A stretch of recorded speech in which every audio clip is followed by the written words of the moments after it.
starting. One second, Anna. My internet's terrible here. I can't actually hear you speaking. So I'm going to move next door quickly, close to the Wi-Fi.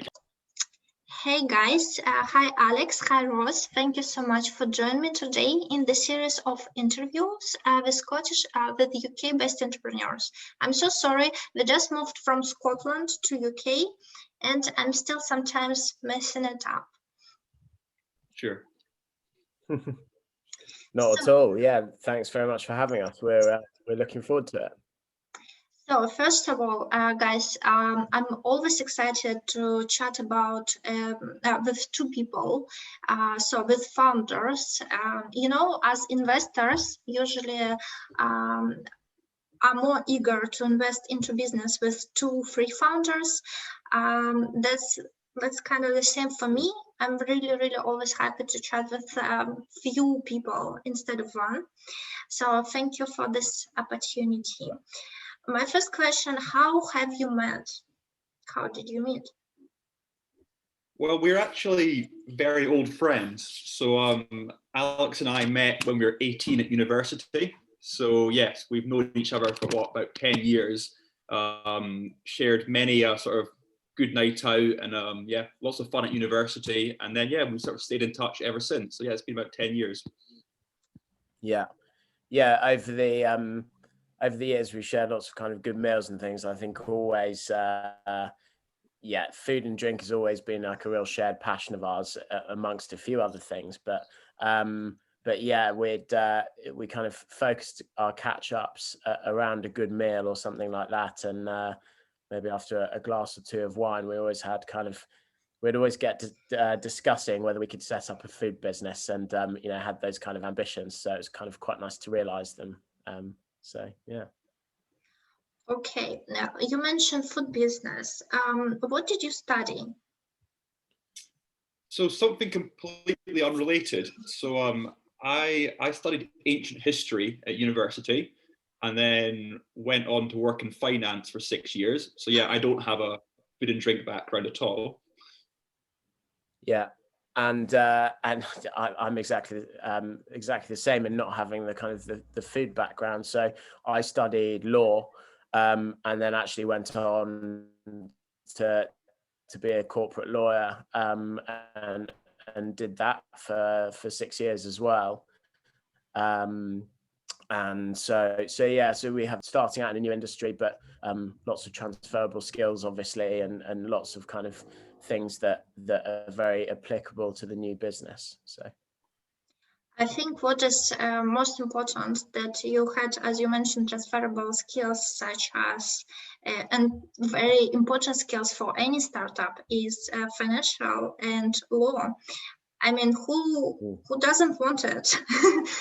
We are paying like so much money to lawyers and to accountants that I can't even, I'm trying to kind of put this information to the very dark corner in my life and never visit it. And just a few times per year when I see my P&L, I like, okay, drinking wine, and I'm trying to calm myself down and do not cry that I'm not a lawyer or not an accountant, but well, what you can do. So guys, I think you have the most impressive skill set already in your team. And with regards to the food and drinks, and what you're focusing on is high cuisine, is it's something that unite all the people. It's the most it's the first thing we all need to cover in our life. It's food. So that's I don't think it's needed specific preparation to start a food business, let's say. Why high cuisine? By the way, does it call? Can I call it high cuisine, or how would you describe it? Well, I guess it's probably worth us giving a quick kind of intro as well as to what it is we're doing, because that will kind of tie in exactly what it is that we're focusing on. But essentially, we're so we've set up a company called Finish and Feast, and this is a marketplace for fine dining restaurant meal kits. So as you know, you'll be aware, Anna, and lots of people listening may well be aware, there's been a real kind of explosion in these meal kits during lockdown. They've really ranged, to be honest, from a kind of almost like a premium fast food end with some kind of gourmet pizzas and burgers, and then it's gone right up to, you know, 2 Michelin starred chefs who are sending these kits out. So yeah, there's a really wide range of options out there.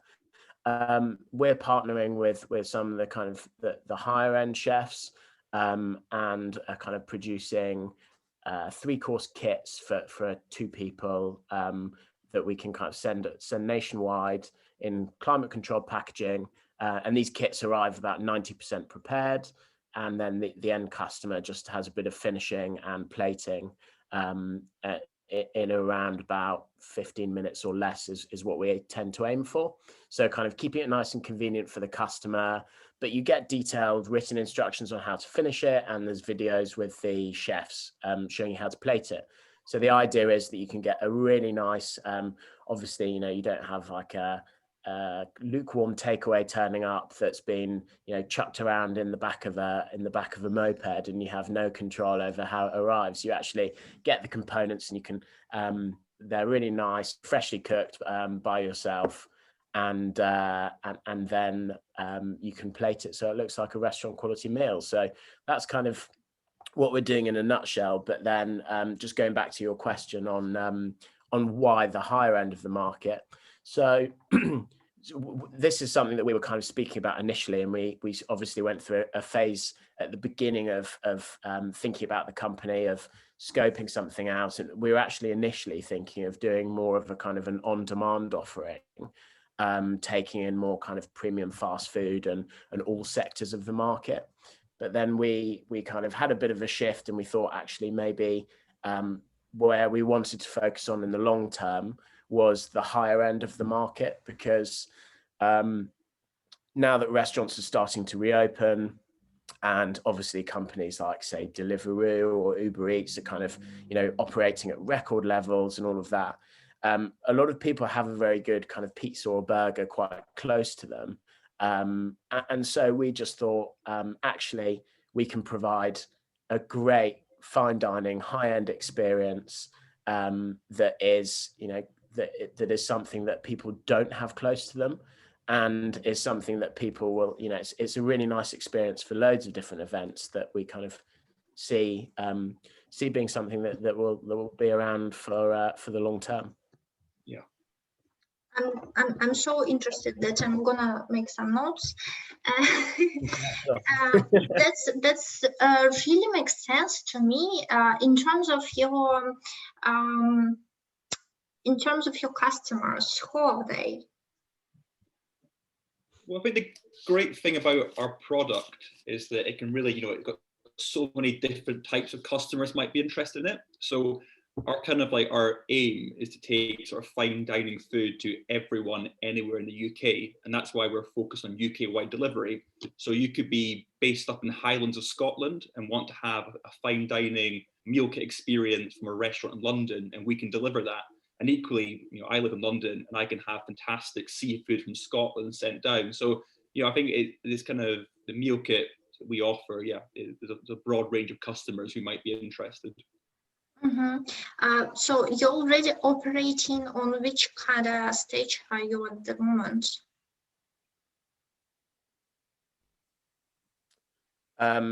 So we've launched at the moment. So we actually launched. We launched the main side of the business about 3 weeks ago. But what we'd kind of been doing before that was we did a little bit of a kind of a Christmas corporate kit side venture. Mm-hmm.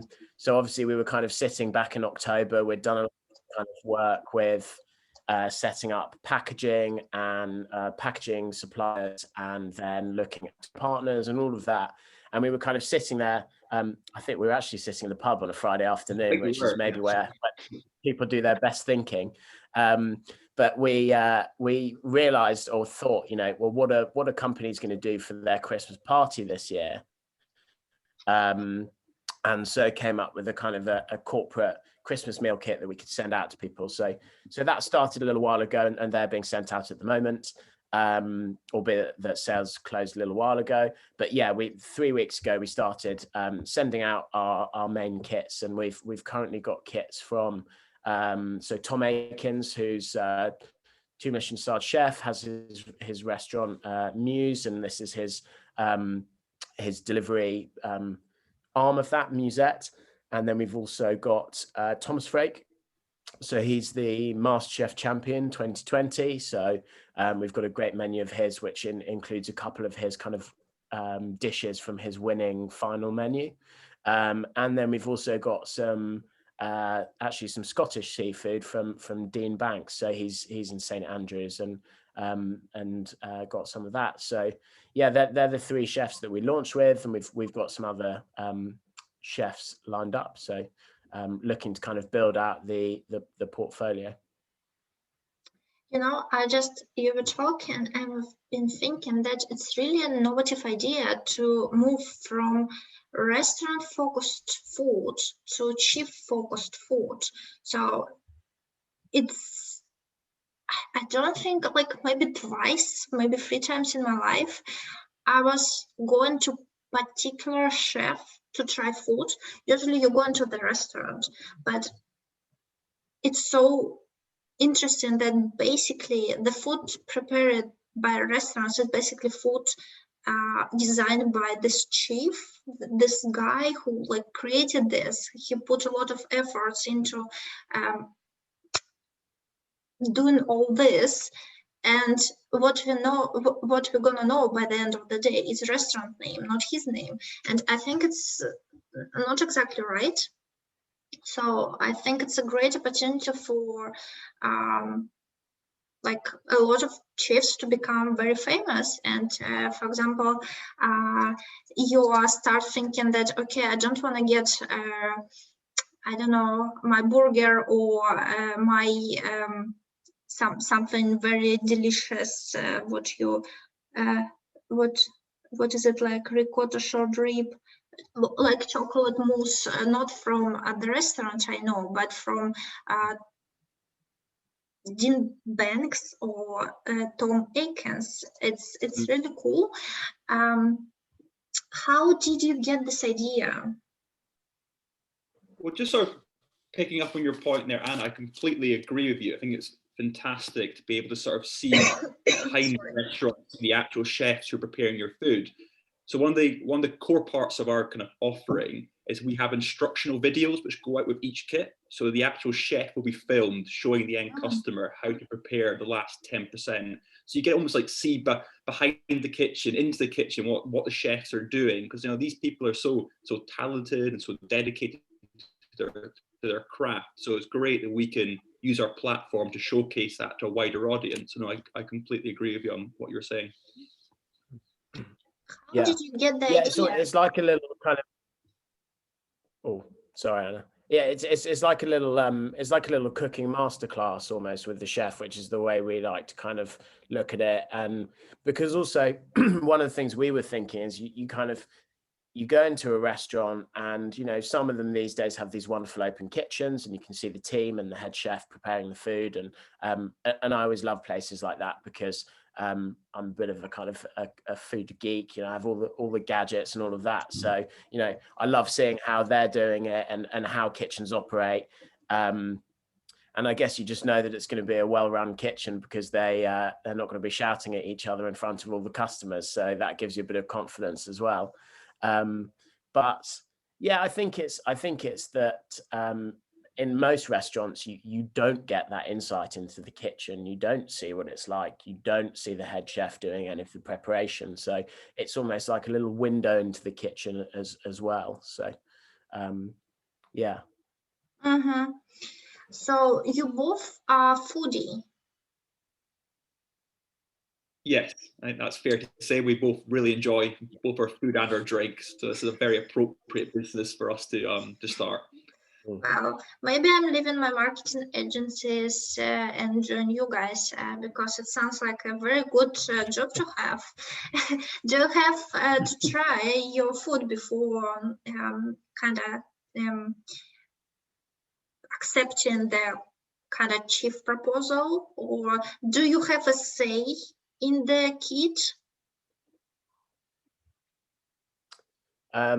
Yeah, well, we obviously very selflessly and for rigorous quality control purposes have to try all the kits, which is a real chore, and as I'm sure we do try them. We actually go through quite it's a very interesting process with the chefs, where we kind of, you know, we look at the kits they're going to list and the recipes, and we have a bit of a discussion with them about, you know, what's going to work well for delivery, you know, the kind of style of kits that we're going for. Obviously, we kind of have the oversight over some of these kits now and get all of the customer feedback, so we can kind of we understand a little bit of kind of what travels well, what customers like. All of those kind of things, and you know, what kind of dish you can the end customer can achieve a really good result with as well. So we kind of feed in with that, and there's a bit of a kind of discussion process with the chefs, and then yeah, we kind of, you know, we try the kits to make sure they're of the required quality, and do all of that before it gets rolled out. So one of the perks of the job for sure. So it's great. Yeah, I start thinking to go myself to food business now. What I really like about your proposition is that it could be complemented with a wine. So when I'm ordering a kit, I can also order a wine, which would go well with this kit. Is it correct? Yeah, we're just about to launch that. So we're bringing sort of a selection of paired wines and cocktails, which we're working with sommeliers to pick out the perfect wines to match with your meal kit. Because if you think, when you go to a good restaurant, part of the experience is the food, but also the wine, the drinks are also such an important part. So we want to really try and bring that out in the meal kit format. So that's coming very soon. So yeah, watch this space. It sounds like something to definitely look forward to. In terms of cocktails, I think such a great idea. So, like my family, we are planning Christmas party at home, not like Christmas party, right, as we used to have, but just 4 of us. So a very sad little party. But my idea was to take them for, not for Christmas even, it's for New Year, how to take them from geographically through different countries. So to take them from Italy, from Scotland to Italy to Russia, because I'm from Russia, and I wanted to take them through cocktails, and I realized I never mixed any cocktail in my life. So I start thinking how it can be done, start Googling, and apparently making cocktails is such a big, very difficult stuff. It's a skill you need to develop to know the proportions and stuff. So if it will be somehow delivered by someone to me, I will be like very happy about it. So very well, guys, very well. What kind of cocktails? We're looking at a mixture. So we've got ongoing discussions with a couple of companies. One of them does a range. There's literally, I think their main range has, off the top of my head, I think it's like 18 different cocktails in. So, you know, these guys have like a massive range to choose from, pretty much covering all of the kind of the classic cocktails. So yeah. Which cocktails are you going for from the 3 countries, Anna? Yeah, so for Scotland, so the idea was to do aperitif, whether from Italy, because we have very good aperol and stuff, but we decided to stay with UK cocktails, like not cocktails, even UK drink, sherry. So like There is very crisp live sherry, which used not as a digestive but as an aperitif. So we want to go first with that. Then we move into the main part, which is gonna be Italian, and it will be. Haven't yet decided what will be in the main part, but maybe something based on Prosecco. And the last part supposed to be heavy Russian cocktails, something like White Russian, or I don't know. And I have no idea how to do White Russian. I mean, I know now because I Googled, but apparently there is like White Russian, there is a flat coffee martini, I guess, which is basically the same, but in one you use coffee, vodka, and sugar, and another one you use coffee-based liqueur, vodka, and no sugar. So it's like very like so many different possibilities, and I'm really worried about the end result right now. Yeah. Well, yeah, I absolutely love an espresso martini, so so you're on the right path there. But the way, so I usually do it with, not that I do these all the time, but you know, once in a while if I do have one, yeah, I usually go with vodka, Kahlua, and then just the fresh espresso, and just like shake that over ice. But then I think people do put some like sugar syrup in as well. But then I quite like, I don't like it too sweet, and I think with the Kahlua it gives a bit of that anyway, so can't go too wrong with that. Sounds like a great evening. I love the idea. I might have to, I don't know what I'm doing for New Year's yet, so I might have to take this for the family as well. If we're not allowed out to celebrate a New Year, I think I might have to bring the party to the family. Totally, guys. By the way, I have another idea for my. I have like a retirement plan at some point when I will be a bit older. What I want to do is to open a restaurant, and please don't use my idea, just in case. I want to take people to the geographical adventures.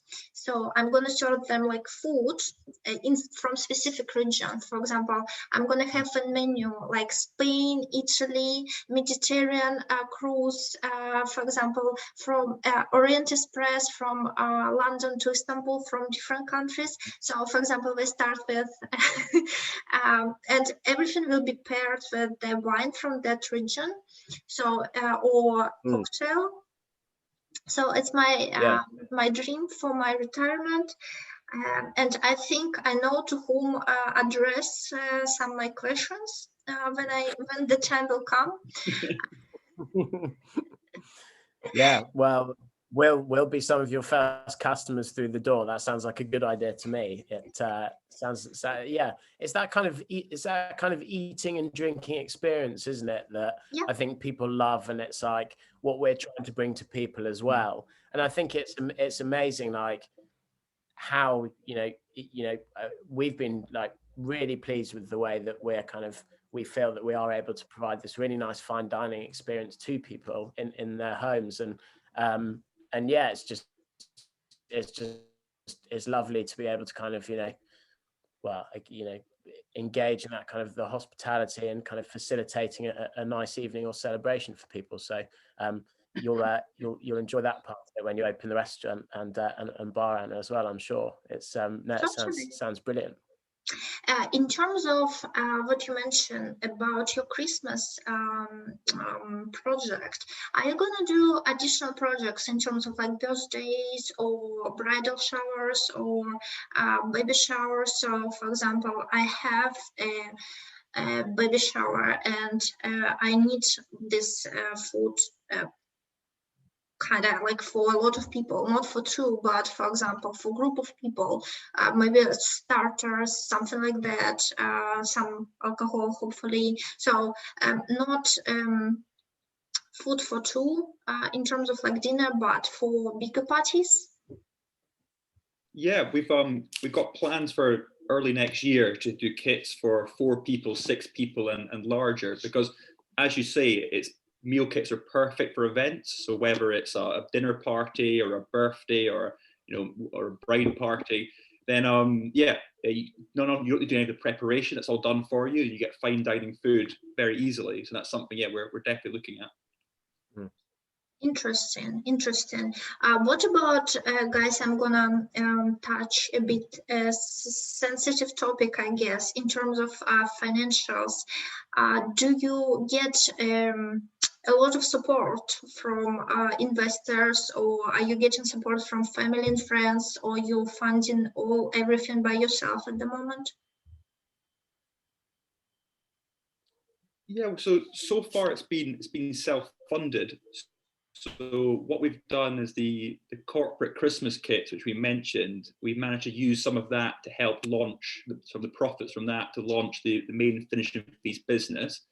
I think looking to next year, we're looking at doing to raise some investment. So I think we're considering an equity crowdfund raise for next year, which will help with to grow the business and to improve our customer offering. But so far, yeah, it's all been self-funded thus far. Very well done, guys. Such a big achievements without any fundings. It's really impressive.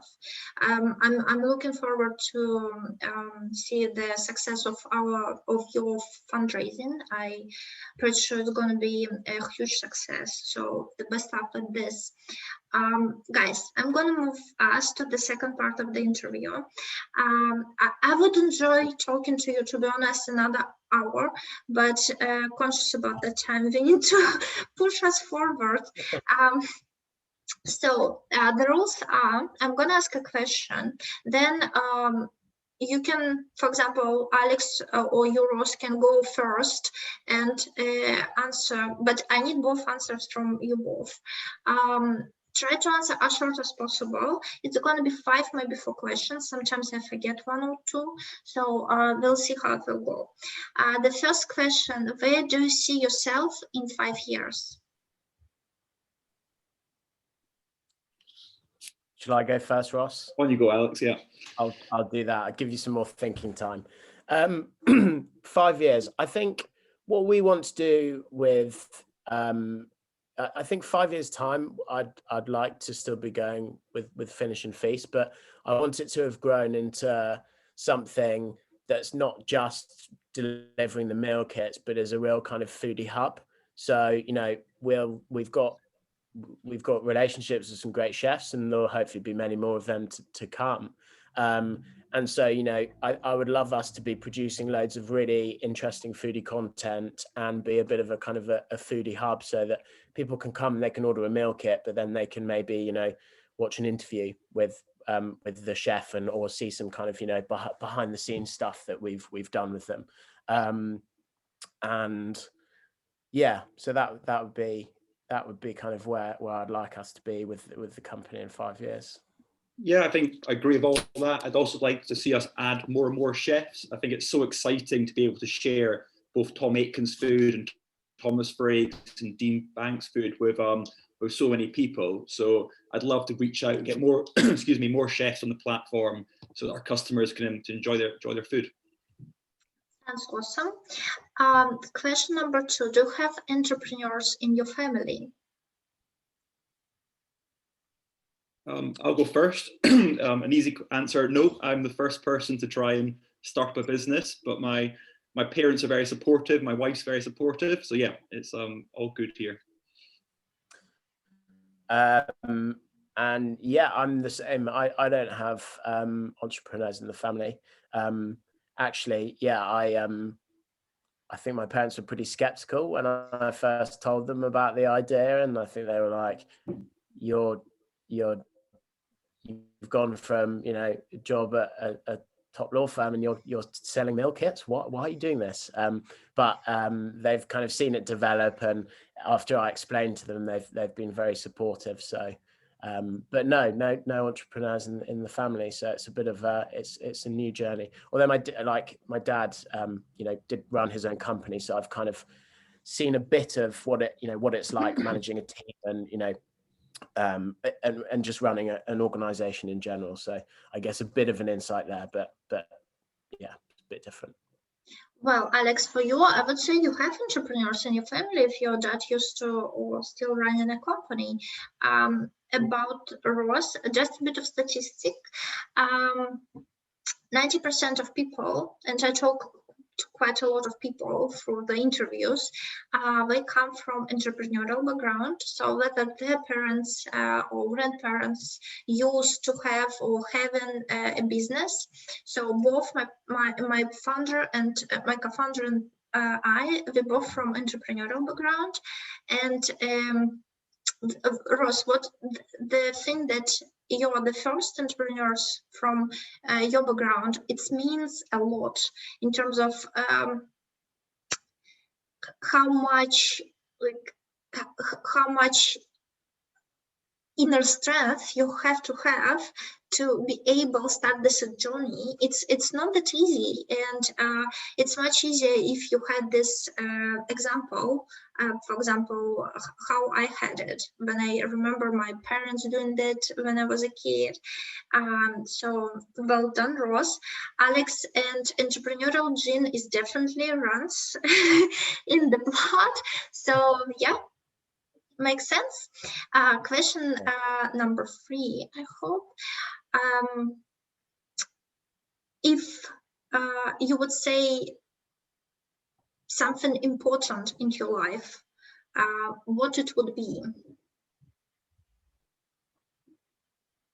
I think for me, it's striking the right balance in life. You know, I think that it's very easy to, and you know, obviously starting out on a journey like this is very, you know, very hard work. But so I think it's not just about, obviously work-life balance is hugely important, and you know, it's great that like Ross and I kind of have each other because we can share the kind of the founder burden, and we can, you know, you can step in, help each other out, and you know, it's great to have that kind of supportive relationship. But yeah, it's the kind of, it's the right balance in the sense that it's the work-life balance a bit, but obviously you have to work extremely hard when you're starting a company. But it's also the balance in the sense that, you know, you're doing something you really like, and it's getting the right kind of, I think, happiness balance, or almost, maybe not the best way of describing it, but it's doing something, you know, doing something fulfilling in your life, I guess, that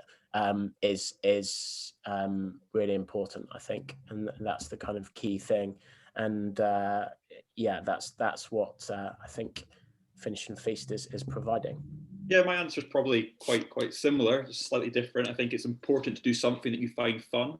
Like, obviously, you can get caught up in the day-to-day, which can be slightly stressful or slightly at times sort of dull elements of it. But generally, you've got to be having fun. And certainly with Finish and Feast, I've had most fun I've ever had certainly working in the past 6 months. So yeah, that's what I think is a good guiding principle. Makes sense, and it was quite a popular answer recently on the interviews. And the last question: what does entrepreneurship means to you? I think it means just sort of taking control of your day to day. So you're not really answerable to anyone else. You know, when you wake up in the morning, you've got to do the work, and then you see the results and the benefits. And that's what I enjoy about it. My previous job, I loved it. It was a great job, great company to work for. But you know, in my current job, every morning, whatever I do, I see the sort of tangible results. And I know if I work hard, you see the benefits, and you sort of enjoy those benefits. So that's how I see entrepreneurship. Mm. Yeah, I completely agree with that, and I think it's doing something that's really important to you, and you know, something that makes you tick, and that gets you out of bed in the morning, and that, you know, it's yeah, I think it's kind of, it's also having that's so important because you know, there are ups and downs in an entrepreneurial journey. And when you're starting a company, you know, it's not all smooth sailing, and there are some tough things, tough parts of it, and you know, you hit these roadblocks, and it can feel like it's 2 steps forward, 1 step back. But if it's important to you and it's something you enjoy, then you always can kind of, you remain mindful of that bigger picture and the kind of the real reason why you're doing all of it. So so yeah, I think it's that importance as well that I would just add on. Thank you so much, both of you guys. It was very interesting in terms of your answer, and I like the kind of group dynamic, how you both going from one question to another, how you interact with each other when you're hearing the answers. It's very interesting. Thank you so much, guys, and thank you for joining me in the series of interview with UK-based entrepreneurs. I'm gonna